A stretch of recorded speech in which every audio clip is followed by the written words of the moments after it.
ሰላም ጤና ይስጥልን ክቡራን ተመልካቾቻችንና አድማጮቻችን ዘውዱ መንግስቴ ነኝ ከዚህ ከአገር እንግሊዝ። አሁን የዘውዱ ሾው አጫጭር ዜናዎችን አቀርብላችኋለሁ። አብራችሁን ቆዩ። በቅድሚያም ርዕሶቹን ነው። ግዙፍ የኮማንዶ ጦር ተመረቀ። የግዳጅ ወታደራዊ ምልመላ አዋጅም ወጣ። የታክስ አሽከርካሪዎች ሊታገዱ መሆኑ ተነገረ። የኮሌጁ ዲንም በቁጥጥር ስር ዋሉ። ምርጫ ቦርድ ውጤት አሳወቀ። ወጣቶች ከትግራይ እየተሰደዱ ይገኛሉ ተባለ። በጆሃንስበርግም ሰዎች ተገደሉ። አሁን ወደ ዝርዝሩ እንሄዳለን። አብራችን ቆዩ።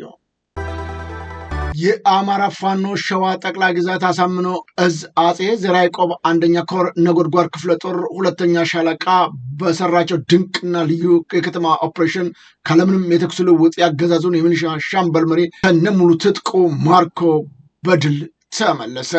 የነጎድጓዱ ክፍለ ጦር ሁለተኛ ሻለቃ ትላንትና ከሌሊቱ 10 ሰዓት ገደማ ነው በደብረ ብርሃን ከተማ ዙሪያ በሚገኘው በሲያደብርና ዋዩ ወረዳ ልዩ ስሙ አንጨቆረር ከተማ ድረስ ዘልቆ በመግባት ነው በወሰነ የተጠና ልዩ ኦፕሬሽን ያገዛዙን ወንበር አስጠባቂ መካሻ አግደው በጋሻው የሚባለው ባንዳ ከነሙሉ ትጥቁ ስታወጣ ነው አቶ መካሻ አግደው እንዲህ ሲል የተናገረው። ፋኖ እንደ መብረቅ ድንገት ከፊቴ ሲበራብኝ የእምነታቸውና የታማኝነታቸው ልክ ገብቶኛል። ስለሆነም በአገዛዙ እንደኔ የተታለላችሁ የአድማ ብተና ሚሊሻዎች አገዛዙ አዋጣም እኔ አረጋግጫለሁ። ስለዚህ እናንተም ተረዱና ወደ ፋኖ ተቀላቀሉ ሲል መልእክቱን አስተላልፈዋል። የፋኖ አናብስቶችን በበኩላቸው ከአገዛዙ ጎን የተሰለፋችሁ ሁሉ እኛ ስራችን ነውና ከዚህ ብትማሩ ይበጃችኋል ሲሉም መልእክታቸውን ዛሬም ለባንዳዎቹ አስተላልፈዋል። በሌላ ዜና የአማራ ፋኖ ብሔራዊ ንቅናቄ ሸዋ ጠቅላይ ግዛት አሳምነው እዝ አፄ አምደ ጽዮን ኮር ንጉሥ ሳህለ ስላሴ ክፍለ ጦር የተሃድሶ መርሃ ግብርም ማካሄዱ ታውቋል። በዚህ መርሃ ግብር የአማራ ፋኖ ብሔራዊ ንቅናቄ ሸዋ ጠቅላይ ግዛት አሳምነው እዝ ሰብሳቢ አርበኛ ኢንጂነር ደሳለኝ ሲያስብ ሸዋም የአማራ ፋኖ ብሔራዊ ንቅናቄ ሸዋ ጠቅላይ ግዛት አሳምነው እዝ ፖለቲካ መምሪያ ኃላፊ አርበኛ ዶክተር ታደሰ እና ሌሎችም የዙ ኮርና ክፍለ ጦሩ አመራሮች ጨምሮ የክፍለ ጦሩ ሰራዊት በወቅታዊ ጉዳይ ዙሪያም ውይይት አድርገዋል። እንዲሁም ከክፍለ ጦሩ አመራሮች ለተነሱ ጥያቄዎችን በየደረጃው የሚገኙ አመራሮች ምላሽና ማብራሪያ አድርገዋል ሲል የአማራ ፋኖ ብሔራዊ ንቅናቄ ሸዋ ጠቅላይ ግዛት አሳምነው እዝ ህዝብ ግንኙነት መምሪያ መረጃውን ለዘውዱ ሾው ሚዲያ ልኳል። ጀብደኛው 99ኛ ክፍለ ጦር የጠላትን ቅስም በመስመር ያሰበውን ሳያሳካ ወደ መጣበት መልሰነዋል ብለዋል። ፋኖቹም በጀብደኝነት ዓለም የመሰከረላቸው ወጣትነታቸው ለአማራ ህዝብ የሰጡትን ወጣት መሪዎች የበለጸገው 99ኛ ክፍለ ጦር የጠላት ቅስም በመስመር ነው ወደ ገሊላ ቀጠና የተንቀሳቀሰውን የብርሃኑ ጁላን ሰራዊት ሙትና ቁስለኛ በማድረግ ወደ መጣበት ደንበጫ ከተማ እንዲመለስ አስገድደነዋል ሲሉ ገልጠዋል። ፋኖ ግዙፍ ሁለተኛ ዙር ኮማንዶ የፋኖ ሰራዊትን አስመረቀ። የአማራ ፋኖ ብሔራዊ ንቅናቄ እዝ መይሳው ካሳ ሁለተኛ ኮር 16ኛ ልባርጋቸው ሙጬ ክፍለ ጦር ነው ግዙፉን የኮማንዶ ኃይል ያስመረቀው። ጣና ብርጌድ በመባል በሚታወቀው አደረጃጀት አሁን ላይ ከቀጠናው አቀማመጥ ለግዳጅ በሚያመች መንገድ የመፍትሄ አቅጣጫ በውል በማጤን በመመካከር ታላቁ አርበኛ ልባርጋቸው ሙጬ ያለመውን ትክክለኛ የመታገያ ሀሳብ ከዳር ለማድረስ ነው ጥልቅ ውይይት በማድረግ የክፍለ ጦሩን አደረጃጀት የአማራ ፋኖ ብሔራዊ ንቅናቄ እዝ መይሳው ካሳ ሁለተኛ ኮር 16ኛው ልባርጋቸው ሙጬ በሚል ስያሜ በሰሩት 4 ሬጅመንቶች በማደራጀት ካጠናቀቀ የሰነባበተ ታላቁንና ግዙፉን ወታደራዊ የኮማንዶ ኃይል ማስመረቁንም ገልጿል። በምንም ጉዳይ ላይ ከዚህ በኋላ ፋኖ ጠንክሮ ወደፊት እየገሰገሰ የሚገኝ ኃይል ነው ሲል አሳውቋል።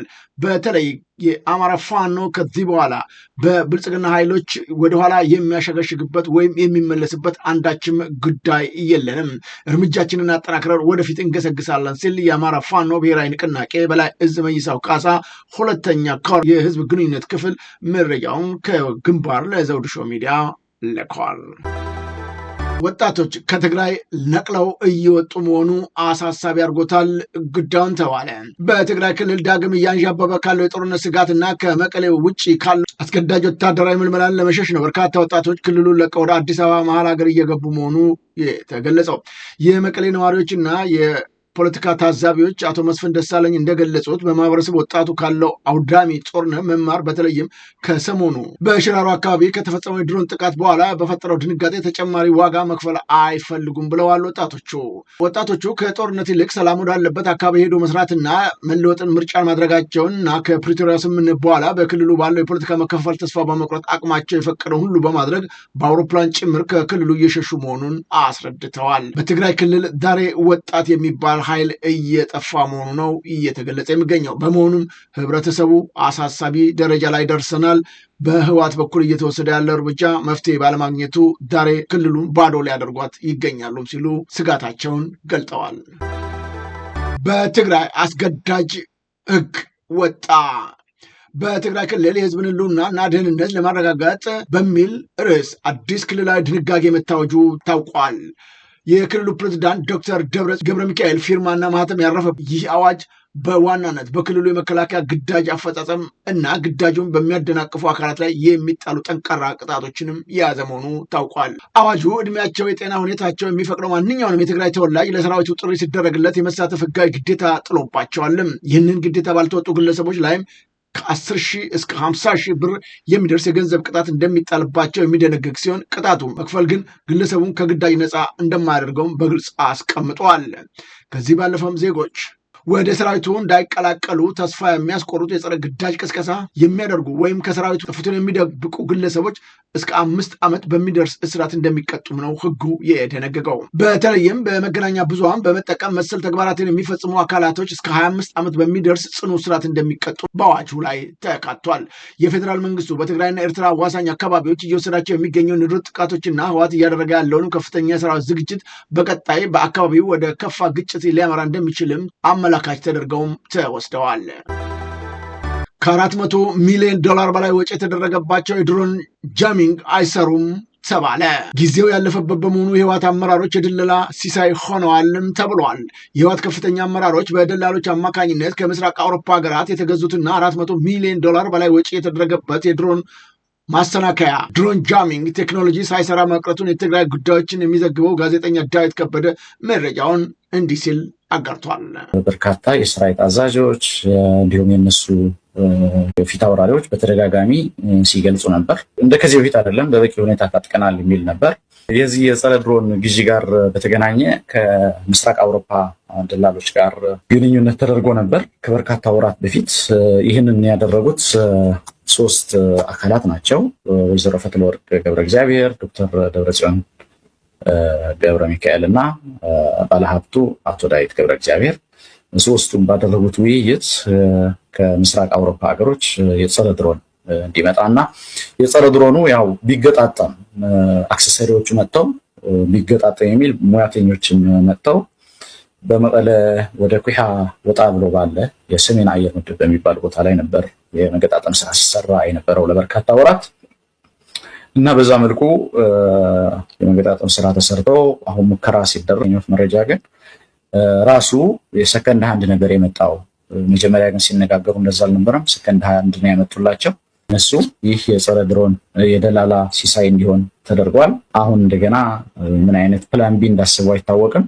ነገር ግን ጸረ ድሮን ተብሎ የገባው ወደ 400 ሚሊዮን ዶላር አካባቢ ወጪ የወጣበት ለዛውም አክሰሰሪ መጥቶ ብዙ ጥናት ተደርጎበት የመጣ ጸረ ድሮን ነው ውጤታማ እንዳይሆን ወይም ደግሞ አገልግሎት እንዳይሰጥ የተደረገው።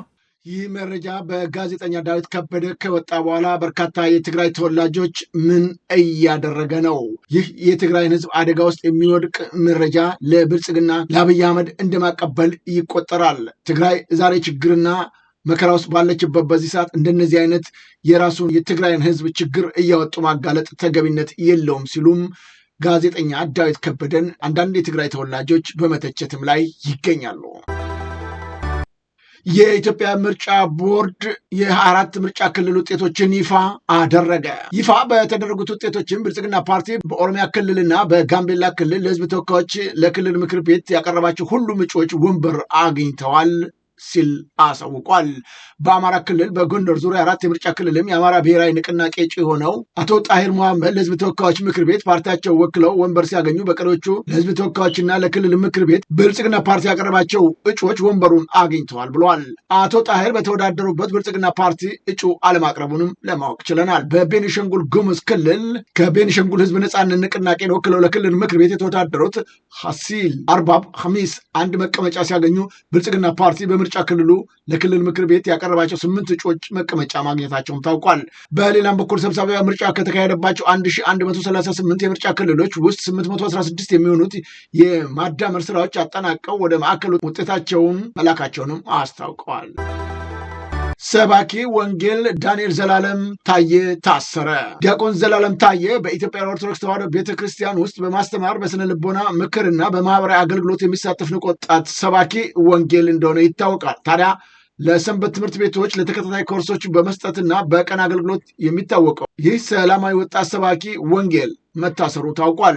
እስራቱም የተፈጸመበት ስለ አርሲ ክርስቲያኖች ፍጅት ጽፏል በሚል ምክንያት ሳይሆን እንደማይቀርም ተገምቷል። በሌላም በኩል አቶ ዘመን ሀብቴም በቁጥጥር ስር መዋሉ ታውቋል። የጠዳ ጤና ሳይንስ ኮሌጅ ዲን እና ሲነርጂ ፎር ሶሻል ቼንጅ በጎ አድራጎት ድርጅት ዋና ሰብሳቢ እንደነበረ የሚታወቀው አቶ ዘመነ ሀብቱ ለማህበረሰቡ ተቆርቋሪ ግለሰብ ሲሆን በበጎ ስራዎቹ በማህበራዊ አገልግሎቶችና መልካም ስብዕናው በህዝቡ የተመሰከረለት እንደነበረ ይታወቃል። ሰሞኑን በአርሲ ክርስቲያኖችና በቤተ ክርስቲያን ላይ የተፈጸመው ኢሰብአዊ ድርጊት አውግዞ ጽፎ እንደነበር አይዘነጋም። ኢሰብአዊ ድርጊት የፈጸመው አካል ሳይታሰሩ በነፃነት እየኖሩ ድርጊቱን ያወግዙ ሰዎች እየታሰሩ ባለበት በዚህ ሰዓት ከዚህ ቀደም የባህር ዳር ዩኒቨርሲቲ የኮሚኒኬሽን ኃላፊ አቶ ግርማ አሸብር መታሰራቸው አይዘነጋም። ብልጽግና በተለይም በኢትዮጵያ ኦርቶዶክስ ተዋሕዶ ቤተክርስቲያን ላይ አነጣጥሮ እየወሰደ ያለው እርምጃ አሳሳቢ ደረጃ መድረሱም ታውቋል። ይሁን እንጂ አንዳንድ ግለሰቦች ፍትህ ይገኝ፣ በንጹሐን ላይ እየተደረገ ያለው ጭፍጨፋ፣ ግድያ፣ ማፈናቀልና የሃይማኖት ተቋማቶችን ማቃጠልና ማውደም ይቁም በማለት ለሚያነሷቸው ጥያቄዎች ወደ ስር ሲዳረጉ፣ በሌላ በኩል በእምነቶች መካከል ልዩነት እንዲፈጠር እንዲህ አይነት ቅስቀሳ እያደረጉ ያሉትን ግን ዛሬም ምንም አይነት እርምጃ ለመወሰዱ ህግ በኢትዮጵያ ውስጥ አለን የሚያሰኝ ተግባር ሆኗል። አንድ ሙስሊም 2000 ኦርቶዶክስ ማረድ ያለበት ይሄ መስፈርታችን። ከዛ በላይ ያረደና ከዛ በላይ የገደለ ግን እንሸልመዋለን። ስሙን በወርቅ መዝገብ እንመዘግበዋለን። አስረግጠንም ነገር እንዲህ አይነት ቅስቀሳ በሚያደርጉት ላይ መንግስትም ሆነ በተለይም የኢትዮጵያን ኦርቶዶክስ ቤተክርስቲያን ጉዳዩ የሚመለከተው የህግ ክፍል በሀገርም ይሁን በውጭ ጉዳዩን ተከታትሎ ለፍትህ ለህግ ማቅረብ ሲገባቸው በዝምታ በማለፉ ነው ዛሬ የኢትዮጵያን ኦርቶዶክስ ተዋሕዶ እምነት ተከታዮች ጠያቂ ስለሌላቸው እንዲህ አይነት መከራ ውስጥ እየገቡ። በተለይም የኢትዮጵያን ኦርቶዶክስ ተዋሕዶ ቤተክርስቲያን የህግ ክፍሉ ምን እየሰራ ነው? እነዚህ በሚሞቱት ወገኖች እየተሰበሰበ የሚከፈላቸው ደሞዝ ምን ሊሰሩ ነው የሚል ጥያቄም በማንሳት ላይ ይገኛሉ። ከታሪፍ በላይ የሚያስከፍሉ የታክሲ አሽከርካሪዎች ከስራ ሊታገዱ መሆኑ ተነገረ። በአዲስ አበባ ከተማ የሚንቀሳቀሱ የታክሲ አሽከርካሪዎችና ተሳፋሪዎች ላይ አዲስ ጥብቅ መመሪያ መውጣቱን የከተማው ትራንስፖርት ቢሮ አሳውቋል። በዚሁ መሰረት ህግ በሚጥሱ አሽከርካሪዎች ላይ የእገዳ እርምጃ እንደሚወስድም ተገልጿል። እንደ ቢሮ ማብራሪያው ከዚህ በኋላ ከተፈቀደው ታሪፍ በላይ ትርፍ የሚያስከፍሉ አሽከርካሪዎች ላይ አዲስ እርምጃ ስልት ተዘርግቷል ብለዋል። ማንኛውም አሽከርካሪ ከተቀመጠው ታሪፍ በላይ ዋጋ አስከፍሎ 3 ጊዜ በተደጋጋሚ ጥቆማ ወይም ክስ ከቀረበበት ከትራንስፖርት አገልግሎት ስራው ሙሉ በሙሉ የሚታገድ እንደሚሆንም ተገልጿል። ይህ አዲስ መመሪያ የወጣው ባለፈው የግንቦት ወር ብቻ ከታሪፍ በላይ በማስከፈል እና ተገቢ ያልሆነ የታሪፍ ዝርዝር በተግባር ዙሪያ ከህብረተሰቡ የቀረቡለትን በርካታ ቅሬታዎች ተከትሎ መሆኑም ታውቋል። በዋግ ኽምራ ዞን ታጣቂዎች 2 ወረዳዎችን በመቆጣጠራቸው በርካታ ነዋሪዎች መፈናቀላቸው ተገለጸ። ከ2 ዓመታት በፊት ነው ከመንግስት ጋር የሰላም ስምምነት ፈርመው የነበሩት የአገው ታጣቂዎች ካለፈው ሚያዝያ ወር ጀምሮ 2 ወረዳዎችን እንደተቆጣጠሩ የአካባቢው ነዋሪዎች እና የዞኑ ጸጥታ መምሪያ ተናግረዋል። የአዴን ኃላፊዎች ወረዳዎቹ እንደተቆጣጠሩ ለቢቢሲ ያረጋገጡለት ሲሆን አበርገሌ ወረዳም በአካባቢው ሚሊሻዎችና በታጣቂዎች መካከል በከባድ መሳሪያ የታገዘ ግጭት ከተቀሰቀሰ በኋላ የአዴን ኃይሎች በከፊል ተቆጣጥረውት የነበረው ወረዳ ሙሉ በሙሉ መቆጣጠራቸውም ታውቋል። ቀኑን ሙሉ ውሏል በተባለው ውጊያ የአዴ ኃይሎች ከህወሓት ታጣቂዎች ጋር ተቀናጅተው እንደተሳተፉ ነዋሪዎቹ እና የዞኑ አስተዳዳሪም ለቢቢሲ ጉዳዩን አብራርተዋል። አሜሪካ ቪዛ በፍጥነት ለማግኘት ለሚፈልጉ መንገደኞች $750 ተጨማሪ ክፍያ የሚጠይቅ አዲስ ሙከራ አሰራር ይፋ አደረገች። የአሜሪካ የውጭ ጉዳይ ሚኒስቴር ከሰኔ 4 እስከ ታህሳስ 22 ቀን 2019 ዓ.ም በሚቆይ አዲስ የቪዛ አገልግሎት መጀመሩን ነው ያሳወቀው። ይህንን አሰራር አመልካቾች ከመደበኛ $185 በተጨማሪ $750 በመክፈል በ10 ቀናት ውስጥ የቃለ መጠይቅ ቀጠሮ እንዲያገኙ ያስችላል ነው የተባለው። ዓላማው በትራምፕ አስተዳደር ጥብቅ የቪዛ ቁጥጥር፣ የማህበራዊ ሚዲያ ፍተሻ እና እስከ $15,000 ዋስትና ማስያዝን ጨምሮ የመጣው ከፍተኛ የቀጠሮ መዘግየትን ለመቀነስ እንደሆነ ነው የተገለጸው። ነገር ግን ይህንን ፕሪሚየም ክፍያ የቪዛ ክፍያ መክፈል የቪዛ ፈቃድ በፍጹም አያረጋግጥም ተብሏል። በጆሃንስበርግ በተፈጸመ የጅምላ ተኩስ 12 ሰዎች ሲሞቱ 9 መቁሰላቸው ተረጋገጠ። ከ10 በላይ የሚሆኑ ተጠርጣሪዎች በትላንትናው ዕለት ምሽት በክሊቭላንድ ወደሚገኘው ጁምፐርስ መደበኛ የሰፈራ መንደር የጨረቃ ቤቶች በሚገኙበት ሰፈር ነው በመዝለቅ በተለያዩ ቦታዎች በነዋሪዎች ላይ ተኩስ ከፍተው ከአካባቢው መሰወራቸውን የደቡብ አፍሪካ ፖሊስ አገልግሎት አሳውቋል። 8 ወንዶችና 3 ሴቶች ጥቃቱ በተፈጸመበት ቦታ ህይወታቸው ማለፉ ሲረጋገጥ፣ አንድ ሌላ ወንድ ደግሞ በደረሰበት ጉዳት ሆስፒታል ውስጥ ህይወቱ አልፏል። ባለስልጣናቱ ተጠርጣሪዎችን ለማዳን ፍለጋ የጀመሩ ሲሆን የጥቃቱ መንስኤ እስካሁን አልታወቀም። ካናዳ ለ17 ዓመታት ያለ ትክክለኛ ፈቃድ አውሮፕላን ሲያበራ የነበረው ኤር ካናዳ ፓይለት በቁጥጥር ስር ዋለ።